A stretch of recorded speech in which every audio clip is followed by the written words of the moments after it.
Kasi yung afam na seryoso, halos lahat sasabihin niya sa'yo. Halos lahat ng baho niya, ibubulgar niya, char.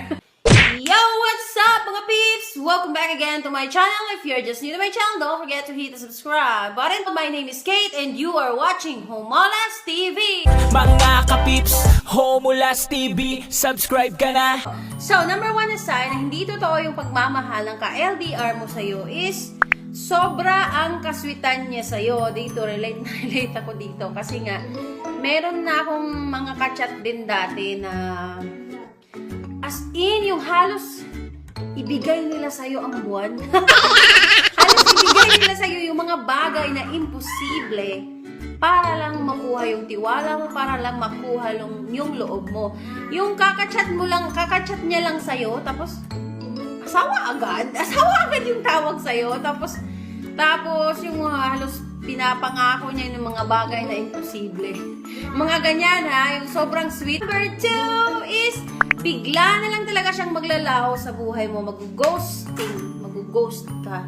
Yun, madaming nangyari yan sa mga viewer ko na 24 hours na as in everyday sila nag-uusap, halos oras-oras, nag-communicate silang dalawa. Okay lang naman na mag-chat kayo at least once a day, pero yung iba kasi na halos oras-oras na nakikipag-communicate sila. Hindi ko naman nilalahat, pero halos 80% na nangyayari to na nagkakasawaan silang dalawa. And then yung afam nila is biglang naglalaho sa buhay nila. So let's proceed na sa number 3. Number 3 is hindi siya interesado sa background mo or sa family mo. Ito yung mga afam na yung intention niya sa'yo is hindi naman talaga yung aasawahin ka niya or dadalhin ka niya sa country niya. Yung intention niya lang sa'yo is yung kalibugan niya. Yun lang talaga yung intention niya. Kaya hindi siya interesadong magtanong about sa family mo, about sa past mo, about sa background mo. Basta hindi siya interesado. Hindi siya nagtatanong yan. Kasi nga hindi siya interesado. Iba yung intention niya sa'yo. Number 4 is hindi siya masyadong nagkukwento tungkol sa buhay niya. Yung masyado siyang misteryoso na hindi mo alam, wala kang alam tungkol sa background niya, wala kang, as in, zero talaga mga pips. Wala kang alam, yung sinasabi niya lang sa'yo, kung mga feel niya sa'yo, mga ganyan, na as in, hindi siya nagkukwento sa'yo at all. Kabahan ka na girl, pag ganyan. Kasi yung afam na seryoso ha, again, madami na akong mga kaibigan na sinasabi nila ganito, yung mga sign na seryoso yung afam mo. Kasi yung afam na seryoso, halos lahat sasabihin niya sa'yo. Number 5 mga peeps is madali kanyang sinusukuan. Yung may konting misunderstanding lang kayo.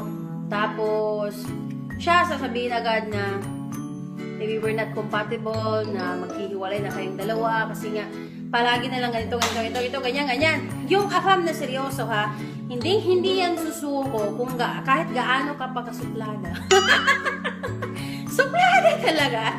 Let's proceed na sa number 6 is wala talaga siyang pakialam sa'yo at all. It really hurts ang magmahal ng ganito kung sino pang pinili. Parang ganito ha, yung sa hinaba-haba ng message mo, halos parang pang MMK. Pang MMK talaga. Sa hinaba-haba ng message mo na sinend sa kanya. Tapos siya, yung reply niya, yung as in, 3 words lang talaga. Yung hindi man lang pinag-isipan, hindi man lang nag-isip ng effort kung ano yung isusulat niya doon. Number 7, wala talaga siyang tiwala sa'yo na yung kahit ano pang sabihin mo sa kanya, hindi siya nagtitiwala. So, imaginein mo kapag nagsama na kayong dalawa ni Afam, and wala siyang tiwala sa'yo. So, ano yung magiging result ng relasyon yung dalawa? Kasi nga, sa relationship, wow, maka-advise, sa relationship, mga pis, mapa-LDR pa yan o hindi, trust is the key. Tandaan nyo yan mga pips ha. So kapag yung afa mo is walang tiwala sa'yo, kahit mag-explain ka pa dyan maraming beses, hindi ka niya pinaniniwalaan, naku, wag mo nang pag-aksayahan ng oras yan. So, yun na yan mga pips ha. I hope you give a thumbs up to this video. And don't forget to subscribe to my channel again. This is Kate and I am now signing off.